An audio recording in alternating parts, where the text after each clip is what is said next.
I'd like to welcome everyone today to the UNI press conference. First up today is UNI volleyball. Panthers will return home for their final 2 regular season home matches this Friday and Saturday.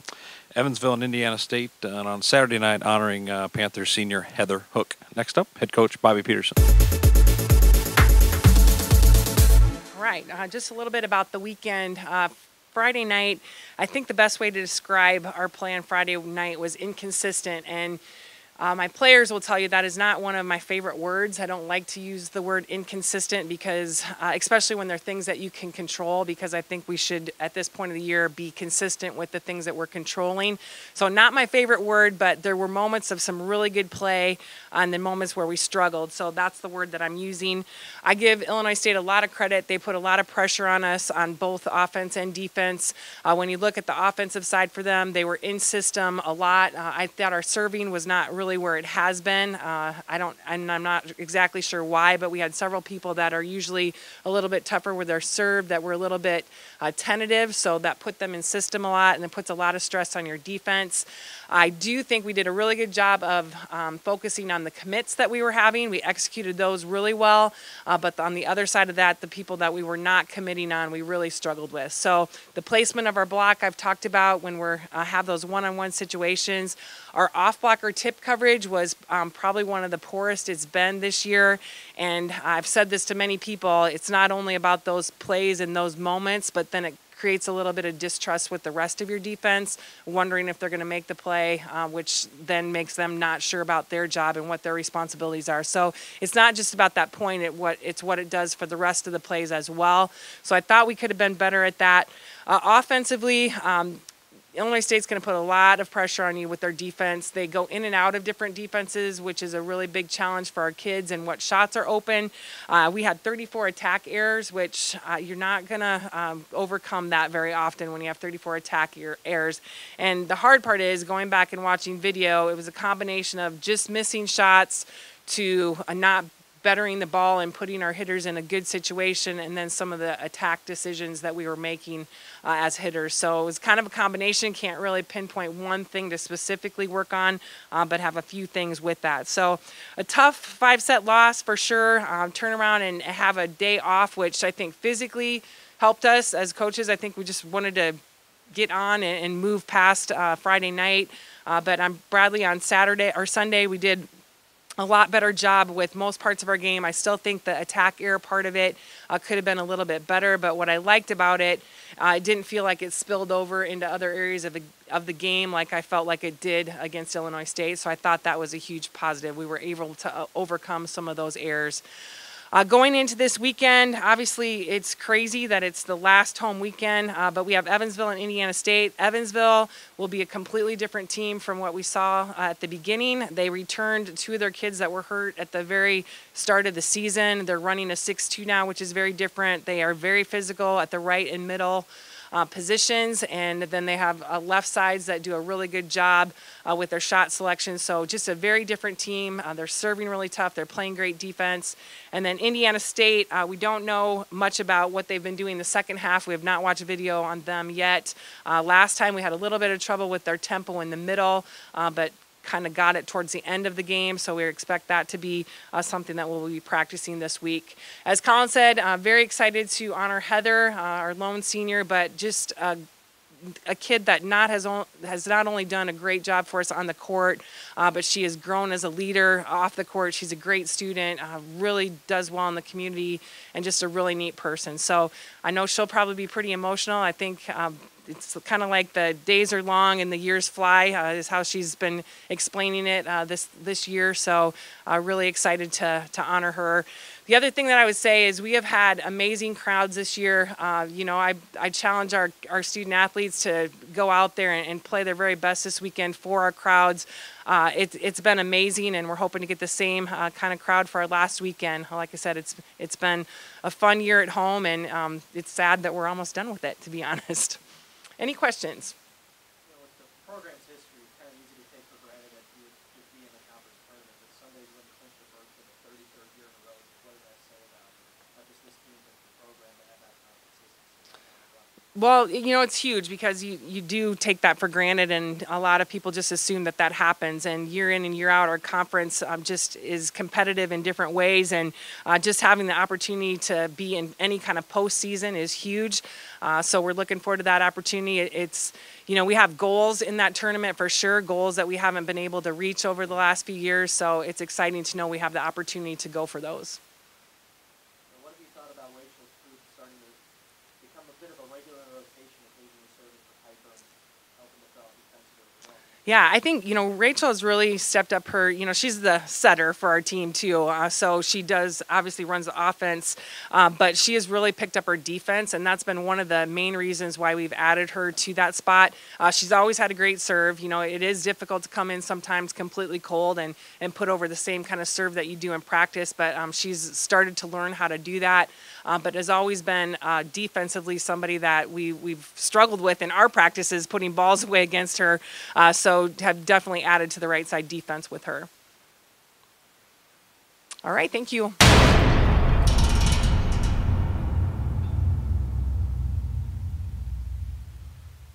Thank you, Bobby. Next up, UNI Soccer and head coach Bruce Erickson.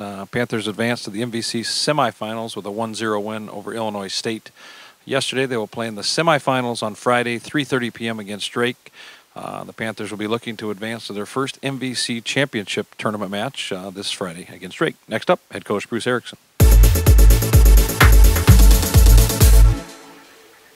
Well, a good game for us yesterday. I thought we came out and had a good start, similar to the first time that we played Illinois State, and probably weren't at our best in the second half. But as this team's shown all year, they find a way to get a result sometimes when we're not at our best. And I think just going through winning games in a variety of different ways during the course of the year, I think that helped us in crunch time, that we had enough composure to be able to hold off Illinois State team that was definitely pressing for that tying goal. So it was good to get a win and get down to the semifinals, where anything and everything usually can happen. Playing Drake, I think, is good from the standpoint that I thought they were the best team this year, and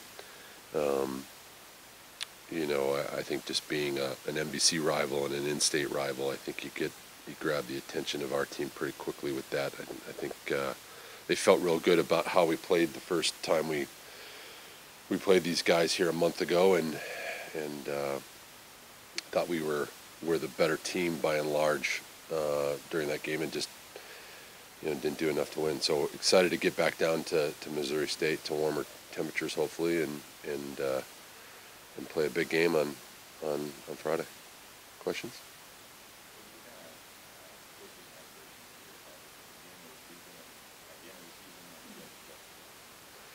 I think this group right away, we spent a lot of time talking about our goals and sort of the foundation of kind of a goal pyramid of what were some of the things that had to happen for us to reach things higher on the pyramid. One being making the MVC. We talked about finishing top 2, and we didn't, but sort of a goal underneath that was, to win at home, to be undefeated at home during the MVC, which we did, which we knew that would get us to probably hosting a home game, and we did.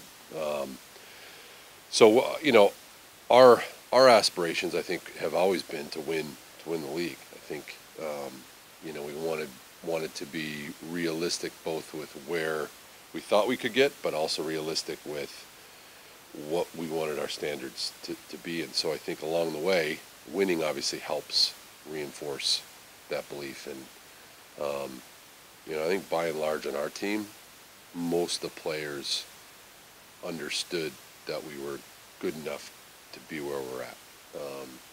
But there's always doubt, and I think when you win a lot of games, and you win a lot of games early on, and you shut teams out, I think we're at 10 shutouts or something like that, then they know they can play with everybody. And I think every game we lost, including, really against the other 3 that are down there, were all games that we were better for a lot of the game. And so soccer's unique that there's usually not a lot of goals. So when you give up one, it's how you respond. And I think this team's always had higher aspirations, but I think I fully expect it to be where we're at. You know, at this point, it doesn't matter who's the one seed. You got to beat two good teams, you know, in 3 days. So at this point, we're all even. That's my question, but I think it's a big deal. How is that different between UNI and grass? It'll be different. You know, I think obviously Missouri State is the host and they're there. Loyola plays on a very, very similar turf surface. Both Drake and UNI are teams that play predominantly on grass. But, you know, every road game we played, with the exception of Drake, was on turf this year. So, you know, we've been pretty good on it. And you know, it's a nice facility. They used to play in the football stadium for a little while there, which was just not a good situation. I think this field's nice. You know, it's soccer specific, and even though we didn't get the result we wanted down there a month ago, I think the girls will like playing on it. You know, it's a nice and big field, and it's a you know, turf surfaces are a lot different. You know, what we have in here now in the dome versus what we had 6 months ago in the dome are two completely different turf surfaces. So I think being able to train on it once or twice a week like we have, I think will help us a lot. So yeah, I don't think the surface will change much. I think everybody in this day and age now, they're always playing a half a dozen games on turf regardless. What do you have to do better, different this time around this year after watching 2-1? How much do you change or do you do different in the game? You know, I thought we were good defensively. The first goal they scored, credit to the kid. It was probably the best goal we've had scored against us all year, and it really came against the run of play. It was under 10 minutes left in the half. We had really kept, I thought, their best 2 or 3 players in check. In fact, I think they had subbed off at that point. It was a substitution they made that scored the goal. I thought we played really, really well, and when I went back and watched on film, I thought we played better than we did in the second half. So I don't know that I'd change a lot. I think obviously we had a lot of chances early that we needed to put away, and I think we're like a lot of teams where you get the first goal, you're just that much better and that much more confident. So I think getting the early goal off a chance will be the one thing I would change, because I think that we would have played a little bit differently. And then the second goal they scored, you know, Rogers scored it. She's probably, you know, if not the best, one of the top 2 players in the league, and you just can't give her any chances, let alone one. And she took it, and that was kind of the dagger. But we fought back, and we scored late, and it was just too late. Thank you.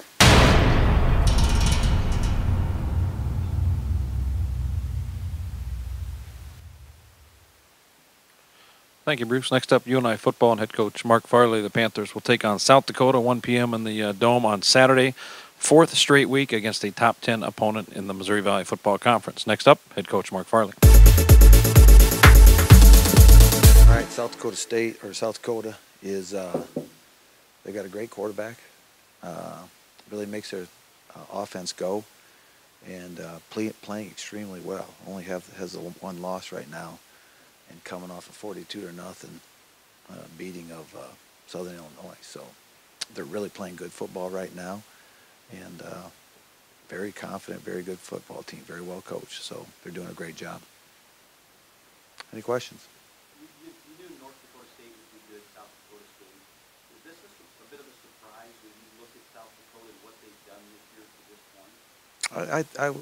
Yeah, I'd say it'd fall in that category as a team that showed up and is playing exceptional football. They're probably a top 5 team, I would guess.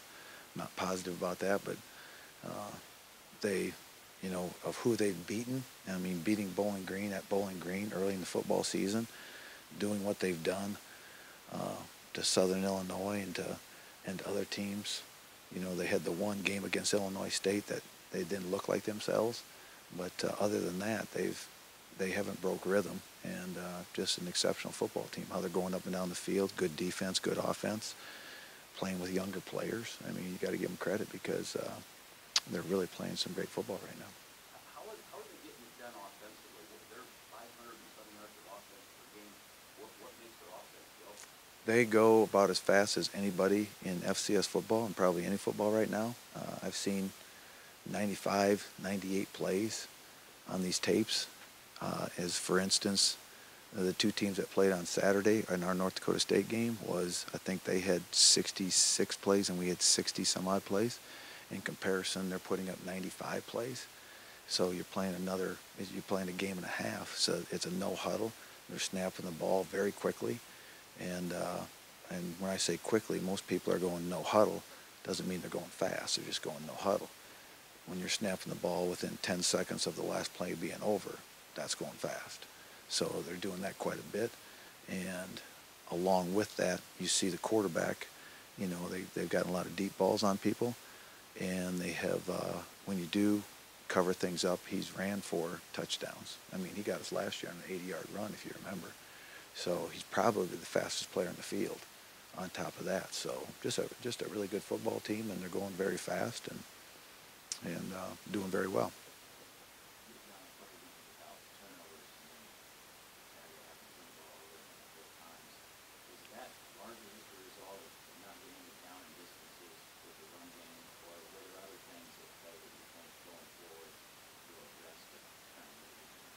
No, Eli got out of sync. There's no question. That was pretty evident. He got out of rhythm and really never got back in rhythm. And, we really didn't do anything in the first half, because as I go back to that game, opening kickoff only got out to about the 15-yard line. And then there was 3 defunct plays that really didn't master anything, kind of put us in a tough position. And then, we swung it back. Defensively, we were doing really good because we were swinging the field with the defense, actually. And then we ended up out of the 30-yard line a couple possessions later after a couple block kicks. And then we kind of got back into a little bit of a groove, got into our run game, got into the plan, got into those types of things. But, when he got sacked, then he kind of got out of sync and never got back in rhythm after that. So,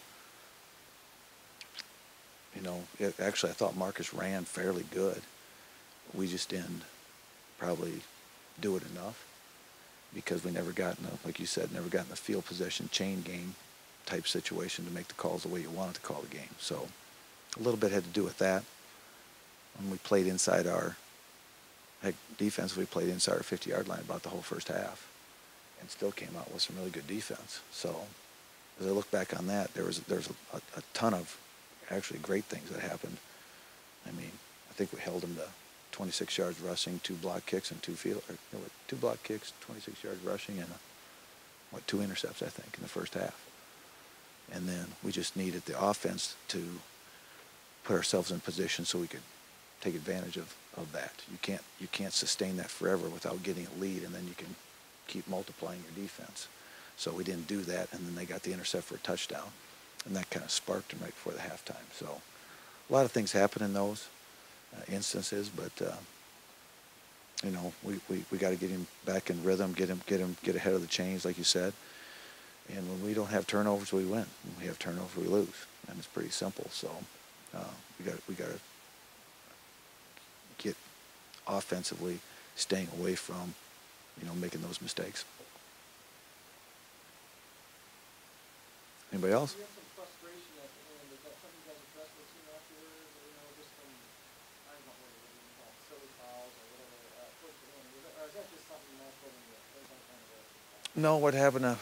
But there was those are things because it takes a mental toughness as much as it takes a physical toughness to play this game, and those occurred on the defense after the defense had played very well all day long, and then we were called for jumping off sides because we went after the block kick. And then we were actually drawn off sides by a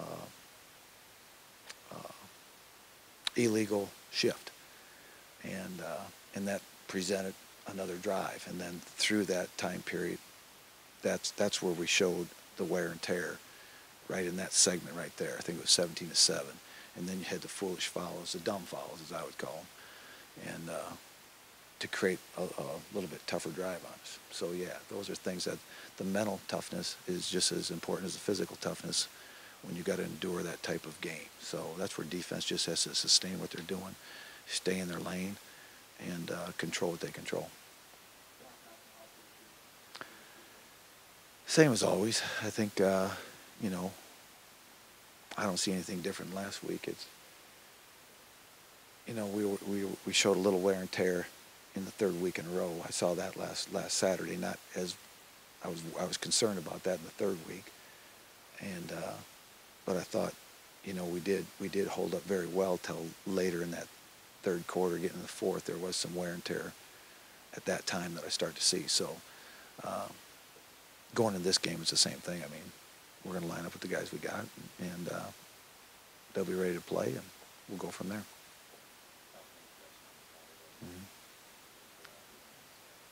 Cal probably he probably could have played in that game had we needed him, but every time we play him too soon, he just gets tore up in that game. 3 plays later, he's back on the sideline for another week and a half.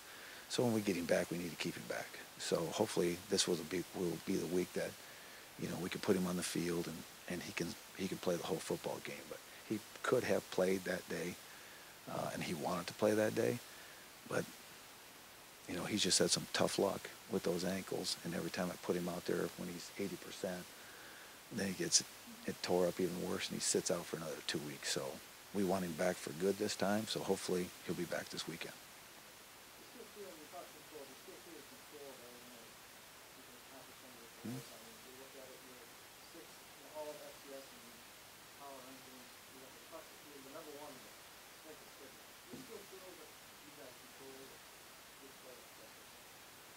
Sure we do. I mean, it's a given. I mean, we have the number one toughest schedule.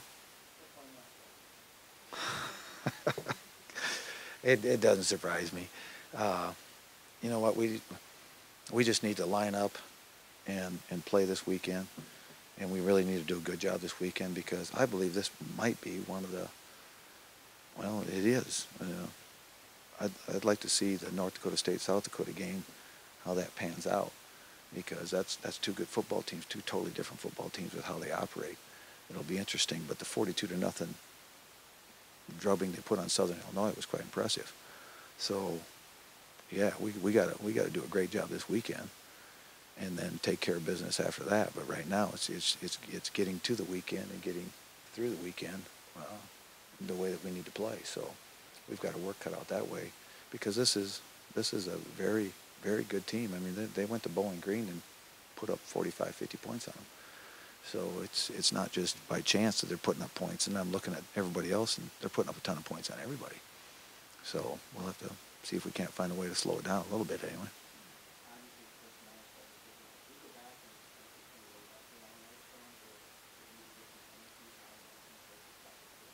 Oh man, I look at everything. I go back to, I got film from 2001. All right, so it depends on what I want to look at and what I think it looks like, or what looks like it will work with it.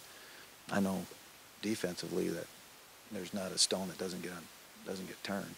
Offensive is a little bit different, because you know what the play is, you're controlling it. Defensively, you're reacting. So I want to make sure that we've seen everything that could happen, so our players can react properly. And right now they're doing a really good job. Defense, I was pleased. I hope to get all our starters back is my concern on that one. If I can get all the starters back, then we just need to give them a good plan. Offensively, we need to get them settled down and get them in a groove and get them in a rhythm. And this defense will try to get them out of rhythm, because they'll bring pressure. They'll look at that tape, and they'll want to bring pressure on Eli all the time. And you know, we'll have to establish a good game plan on offense to counter that.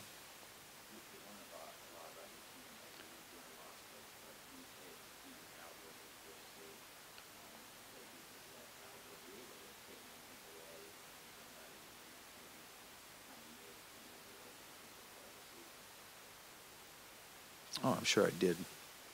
As I watched it, it'd be off the tip of my tongue.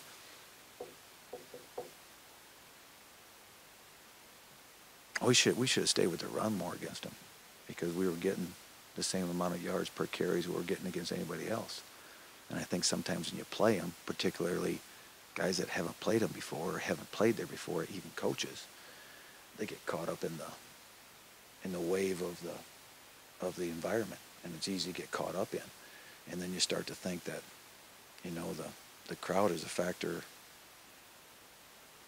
in the intensity of the game. And really, your intensity is more garnered from yourself and how you're playing. You get caught up in, like, you're not moving the ball as you think as good as you are because of you feel like that environment isn't saying that you are. So it's hard to explain, but I think it's a learning experience for those coaches as much as it was for the players, and probably more for the coaches. They got to understand that, you know, you got to go in there with a plan and stay to your plan and execute your plan, because it won't be perfect every time. If you stay to your plan and you put a good one together, you'll be better when the full 4 quarters is over. But if they pull you out of the plan early, which happened to us, then you're drawing straws, and it's like I tell defensive guys, you're guessing. You can't guess. You got to get the percentages on your side and play the percentages, and let your players play to their strength. So, if anything, that was a learning experience, but I don't know if that's anything new.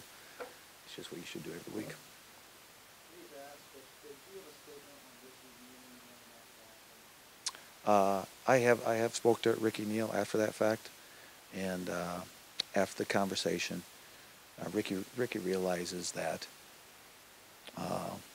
there are other ways that he can show his support or concerns without doing it during the national anthem. Is this something that was talked to the team about prior to the game Saturday, that if somebody wanted to do that? Is that No, well, it's been talked about, you know, way back when. This isn't the first time. But what I would say is I had no intentions. That it was a surprise that it wasn't over. Usually I'm not in the field. I've never been on the field for one. And I came out after their team came out. There's 4 minutes left on the clock. So it was a surprise to me as much as anything that was still left on the leading up into the first football game. So that was the only thing that happened that I had control over was the time of going on the field. So that one did catch me a little bit off. But as far as talking about things like that, you know, ever since it started way back when, okay, I know even in our whole athletic department, you know, those things have been talked about, okay? But like I said, I had my conversation with Ricky, and it was a good conversation, and he understands there's other ways you can do some things, and he was very, how do I say, he was very good about it as far as communicating back what his thoughts were, but yet at the same time, he understands now, you know, that there's better ways to do it than during the national anthem. back to this Saturday's game? What have you seen out of South Dakota's defense? I know they've got Southern Illinois out this past week, but has the defense also been a Oh, real yeah. strength to them besides that offense? Yeah, they've been excellent. They're playing with some younger players, so they move all over, and do a lot of twisting and a lot of things like that, and to create the confusion, and they're doing a good job at it. But you know, they're playing the style. I think their defense fits their offense because their offense is going so fast. I mean, they're 3 and out too sometimes now, so they got to get the defense right back out there. So their defense has to kind of respond and play in the same way that their offense is playing. So, and I think that's where they've done a good job, is marrying their defense to their offense and vice versa. As fast as their offense wants to play, how tough does that make it for your defense to make adjustments on the fly, take that as movement? Is there supposed to be a time where they hold the game up and can make substitutions, or is that only if they substitute? You can only substitute if they substitute. So if they roll a guy through, we get 3 seconds to make a choice to roll a guy back. So they stay on the field is where you really get things going, is they just stay on the field and try to keep going. Like I said, I was watching I call it the shot clock, the 40-second clock, and I'm watching at 30 seconds and the next snap's occurring. That's 10 seconds between plays. If you watch most no-huddle teams, there's probably 15 to 20 seconds, if not down to 12 seconds on that. So you're talking a 10-second faster pace every play. That's why you can go from 70 plays to 90 plays when you operate like that. And that's why there's fatigue there. It creates air, and it creates that mental, call it toughness, awareness. It's got to go like that, and they're trained that way. This is the first team that will go that fast against us, so we'll have to train our guys to be prepared for it. But it isn't the first time we've seen this style either. So it'll be a good week's worth of work. And really, the key to the whole football game will probably be, one, the defense being able to execute quickly, through a thought process. But it'll also be the offense, because when you play a team like this, the best thing you do is have a good offense to sustain drives, and then your defense is always, ready to go back on the football field no matter how fast they go. But when you're on the field for a 12-play drive going fast, your offense is only out there for 3, and they come back out. Now your offense is worn, and now the third and the fourth quarter will really be a swing for you because of the fatigue that'll show up. Fatigue doesn't show up till the fourth quarter, whether it's mental fatigue or physical fatigue. So that's where depth, that's where pace of game, that's where all that stuff's applied. When you really watch it and you stand on the sideline and you're a part of their world, that's what happens to them. Is somewhere in that fourth quarter, halfway through that third quarter, you really start to see those things take place, or you're in charge of that, and then you feel like you're in control of the game too. So been on both sides. Back to last week's game too, I think you mentioned earlier today something about a illegal shift. Was there something that happened when they went to punt? They had like fourth and short back at their own end. They went to punt. It looked like a couple of their guys moved and we jumped off. Was that something you're talking about? Yeah. Like an illegal shift that they called up? The shift occurred, and people will do this. There is a legal way to shift, and they lined up. They were in their stances, in tight stances, held those stances for a long time. And again, you got to remember the environment is you can't hear anything. So they held those things, and then they made a shift, a very quick, dynamic movement shift, which is not legal. Okay, a shift is legal, but it's how you shift makes it different, and who makes that movement, how that movement is made. So if it's made to draw somebody off sides, then it could be called as such. So if it's made a move to make an adjustment in your formation, that is legal. So some of their punts were legal. In that particular one, that shift was one that was trying to create the movement, and it worked. Did the officials explain to you later that you missed that, or did you just catch that? No, when I went back and I saw the shifts going on earlier in the game, and that's why I wanted to make sure I was interpreting the rule correctly. So that's why I had it checked. Anybody else? Thanks.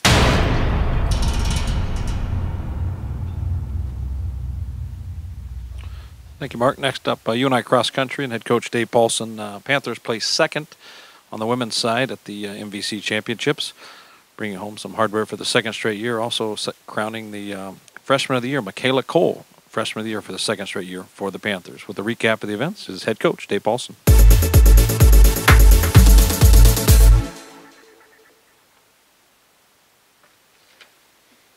So we're down at chilly Springfield, Missouri. It was actually colder there than it was in Cedar Falls, which is probably a first, maybe ever, for that to happen. But overall, I was very proud of how both teams competed. The men ran first, but we finished 7th place as a team, and that's not where we want to be. But the way we had to deal with a lot of adversity this season, I was really proud of how the guys stepped up out there and put forth probably their best competitive effort weekend that we've had all season. And so I look back, it was only the second time this year that we had all that group of guys together at the same time. And so we just lacked some consistency this year. We had some injuries and some illnesses that kind of took us out of our rhythm of training. And just with anything you do, in athletics especially, consistency is key. And so the inability to be consistent in training and working together and those kind of things really just kind of set us back a little bit. CJ May was our top runner on the men's side. I mean, he hasn't run maybe more than 3 days in the last month. And so for him to get out there and finish 22nd overall for our team, running with a pretty banged up foot was pretty impressive. And so we're going to move forward with that with the guys, and we're going to get better. And the culture is good, is what you like to see to kind of build and move forward. And so we'll just kind of work on that and make sure we're a little better coaching wise too, making sure we're communicating more with those guys so those injuries don't come and we don't see them coming before it happens. And so that's kind of the key, what we need to do on our side to make sure our program is moving forward there.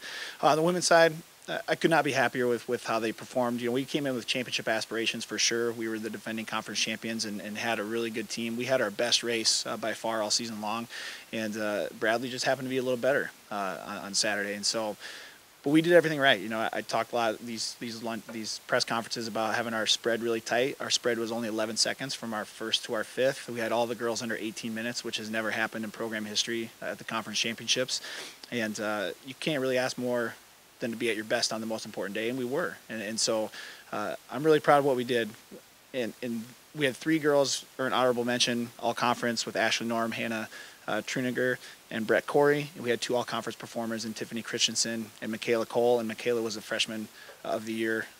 Hannah was a freshman of the year last year, so 2 years in a row. And we're showing some good progress with young athletes in our program. And so, Tiffany Christensen is someone too I like to point out, because a year ago she had been coming off a foot surgery, and she was told to only run 2 miles a week this week during last year. And so for her to be an all-conference performer 365 days later is a testament to her and the training staff we have, and the surgery that she had to get her back to where she's at is phenomenal. And so when you do those things, it's critical. And for our program to be where it's at now, 2 years ago we were 7th at the conference meet. Last year we were conference champions. This year we're runner-up.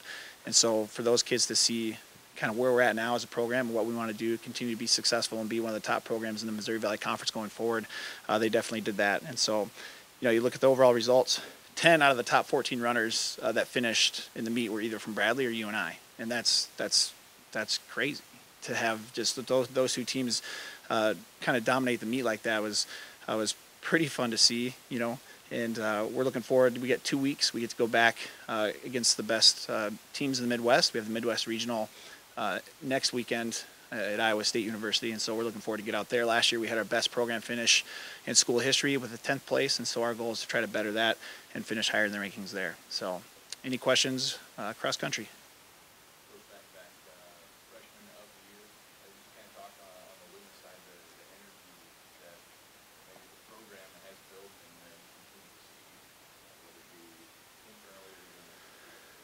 Yeah, it's big to have that success, and just the main thing is just the belief factor that now is in that group, in that event group, and with the program as a whole, is believing that they can be successful and we can have a championship caliber team. And so, as any coach that's trying to build a program up, having your athletes believe in what you're doing, buying in the process, trusting the process, falling in love with the day-to-day operations of what you're doing, and that's what we have. And it's so fun for us as coaches to see that, because it makes our job so much easier, because you can only do so much to facilitate that as a coach, and a lot of that has to come from your student athletes. And so now they're in that position where they feed off each other and they hold each other accountable and they work hard together, and they know that when they're working together, they're getting better on a day-to-day basis.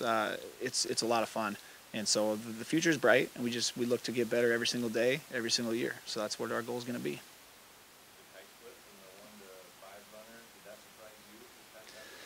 No, not too much. I was just glad we did it, on the day. And so that's kind of, at Bradley, we didn't do it as much. And so that was something we needed to work on, and we definitely did that. And so 11 seconds that's a tight spread.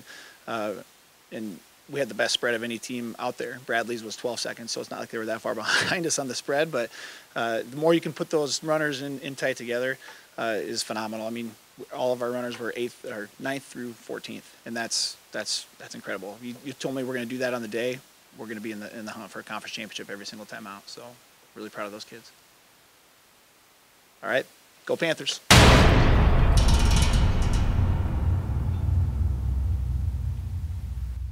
Thanks, Dave. Next up, UNI swimming and diving, and head coach Nick Lakin. Panthers won 12 of 16 events at South Dakota and defeated the Coyotes in a duel. They will be at home Saturday at 3 o'clock against Nebraska Omaha in the Glenn F. Henry Pool. Next up is Nick Lakin.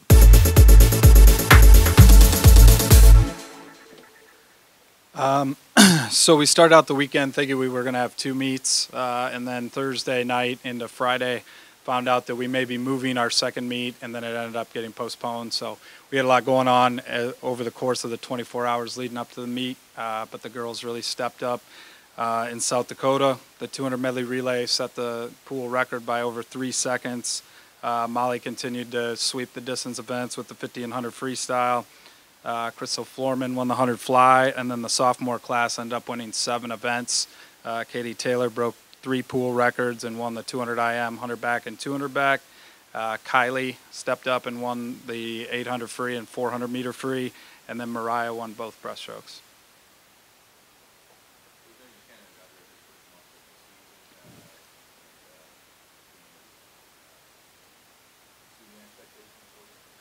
Yeah, I don't think we're exceeding expectations. We have a pretty high standard of where we want to be this year, and I think we're on track to do that. I wouldn't say we're exceeding expectations, but we have a lot of people that are moving in the right direction. So. Especially for ending up with this one competition last week, it's a nice meet, at least compared to the schedule, quicker back to the pool with the Nebraska Omaha this weekend. Yeah, we had a lot of events that we were going to try on Saturday that we didn't get to do, so that was unfortunate. But we'll go ahead and do that this weekend and see if we can get some of the freshmen to kind of move forward and really start participating and scoring some points.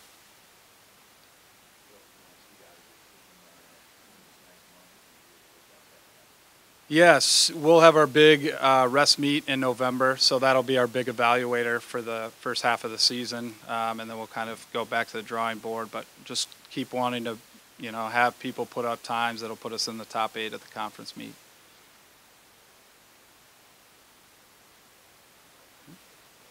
Thank you. Thank you, Nick. Next up, UNI men's basketball head coach Ben Jacobson. Panthers have a busy week of exhibitions. First one Wednesday at 7 o'clock at Wisconsin. And then Sunday, 1 o'clock in the McLeod Center, Panthers will play host to UMC Pembroke, honoring the 1989-90 team, as well as former head coach Eldon Miller. Next up is head coach Ben Jacobson. Thanks. Yeah, we're, as Colin said, Wednesday over to Madison to play the Badgers in a game that really popped up at the last minute. Glad that we were able to be a part of it for all the reasons. And a number of those games have been played already, and there's been a lot of money raised. Those things have all been very positive. We look forward to being a part of that and helping raise more money.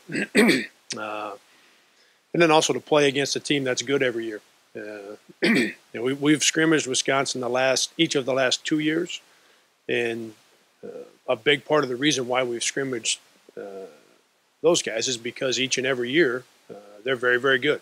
And they end up in the NCAA tournament. They end up toward the top of the Big Ten.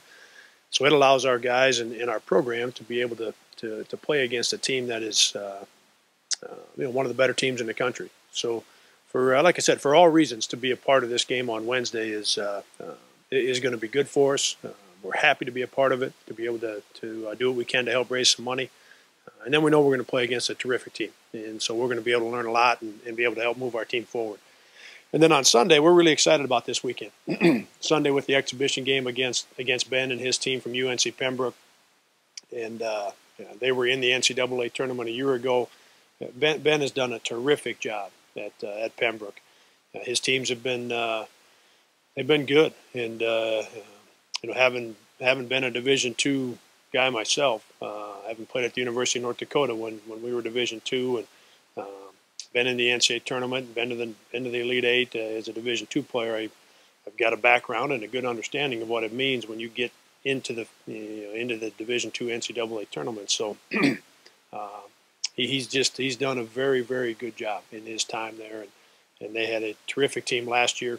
They've got a nice group of those guys back. I know in talking to Eldon, they also like their new guys and the guys that were a little bit younger and maybe didn't play as much. So they'll bring a really, really nice team in here. So that game on Sunday is going to be highly competitive, and we look forward to that as well in terms of our preparation. And then on Saturday, the day prior, of course, to the game, the opportunity to get that group together and do our couple years late, do our 25-year celebration of that 1990 team and everything that they accomplished and the run that they went on. And we've got, I think there's only 3 players that have RSVP'd that cannot come back. So most of the roster will be back. Most of the coaches will be here, the student managers. So almost that entire group, when you start with Coach Miller all the way down, is going to be back for that. And Bob Bowlesby is going to make the trip back to be with us Saturday night for the banquet and to MC it a little bit. And for him, with his schedule and everything he's got going on now, a couple of things. Obviously, we appreciate it that he would take the time to do it with what he's got going on. But then also, he mentioned it to me, just the having been a part of that with Eldon, with that team, and having been here at that time, how much that group means to him, and how much that time in his career, in his life, meant to him. So he wasn't going to miss it. So it's going to be Saturday's going to be great. Neat opportunity to see that team together again. We'll get to Exhibition Wednesday, Exhibition Sunday. Just thinking about our team right now, and then a week from Friday, we'll open at North Carolina, as I think most everybody knows from a schedule standpoint. And on the injury front for us, as Justin Dahl is still battling the neck injury, and that is it's taken a while. He's been out of practice for a good couple weeks now. Hoping to get him back moving around and back in practice soon. Hunter Rhodes has got that foot injury that has continued to keep him out of practice. Wyatt has gone back and forth with. He feels quite a bit better when he banged up his knee a little bit, but now he's got a toe injury that's kept him out of a couple practices. So it's been a little longer stretch for him than what we were hoping.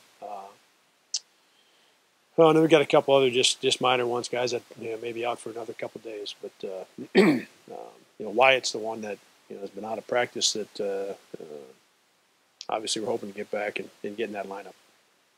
With that, I would certainly take some questions. What approach do you take with that game Wednesday? You approach it just like a regular season game, or you try and Yeah, everybody?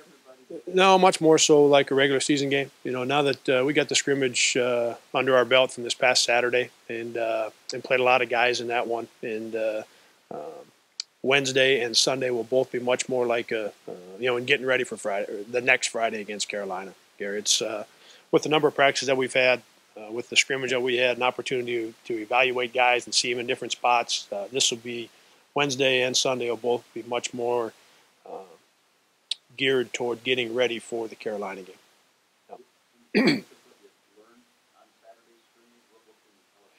Yeah, I guess a couple things that we talked about yesterday as a staff, and we went through, again this morning as a staff and watching some film.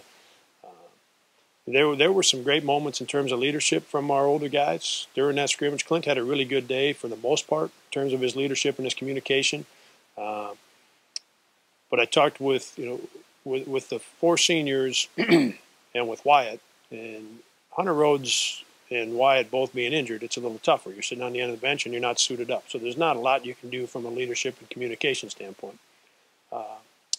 Clint, Bennett, Ted, when it comes to the leadership and the communication, that has to be there on every possession. And some of that is easier for some guys than others.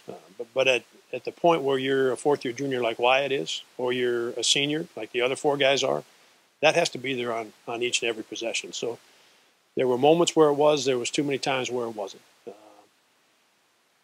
From a competitive standpoint, and that's when I guess shift gears to the younger guys that are playing.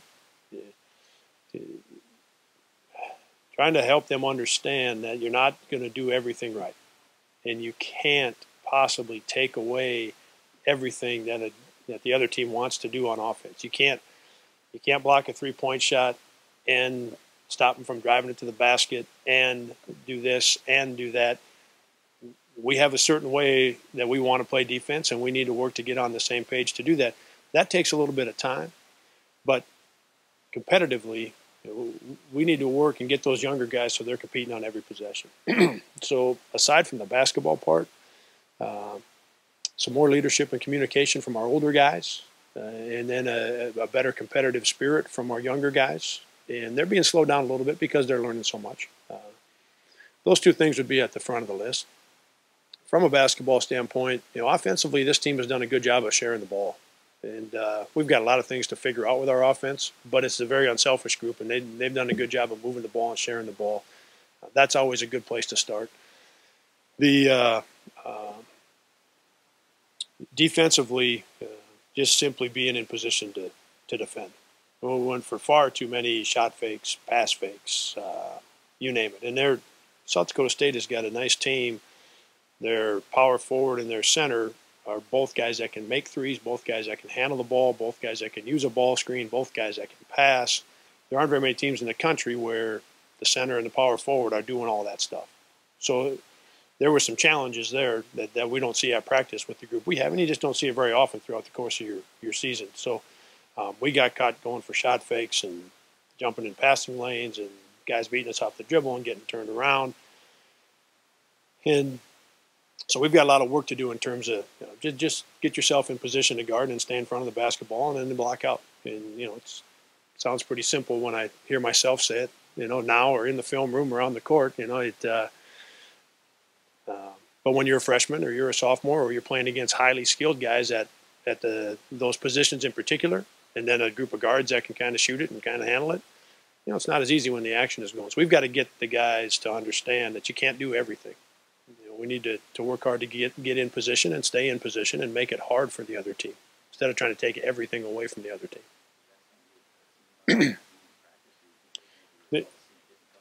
Yeah, not as much in practice because we don't have that same kind of lineup. What South Dakota State has with the guy they're playing at center and the guy they've got at the power forward spot. That there aren't many teams with guys as I described, two guys like that. So now you've got more of the floor to cover. You just got more things to do defensively because of who those two guys are. But in saying that, it still comes back to just get in position to guard and stay in position to guard and then block them out. A plan for Wyatt in the coming weeks, and how confident are you that he's going to be ready to go for the North Carolina game? Yeah, it's day to day. So he may get some practice time in today. He may not. Hoping that he's able to be in the lineup on Wednesday. So with where he's at, it's really day to day. No, nothing yet. How did those two freshmen Pickford and White look on Saturday?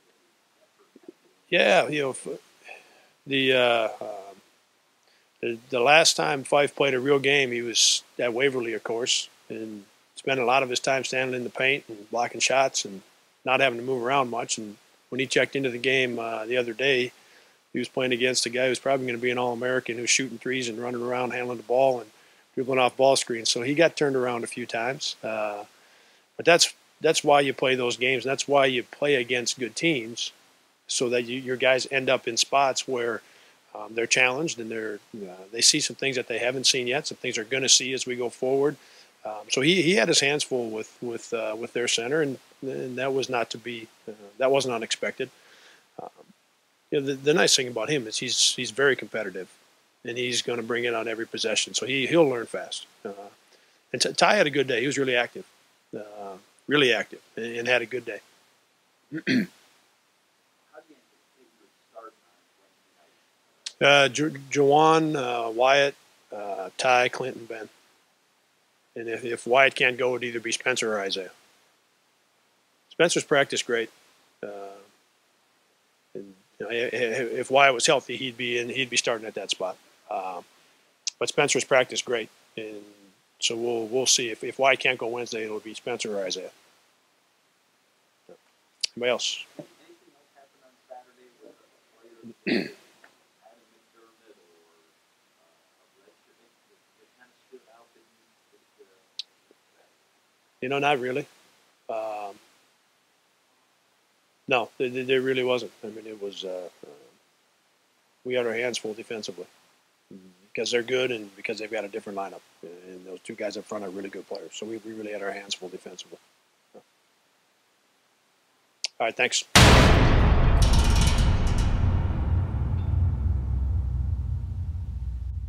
Thank you, Jake. Thanks, everyone, for coming out. Have a great week.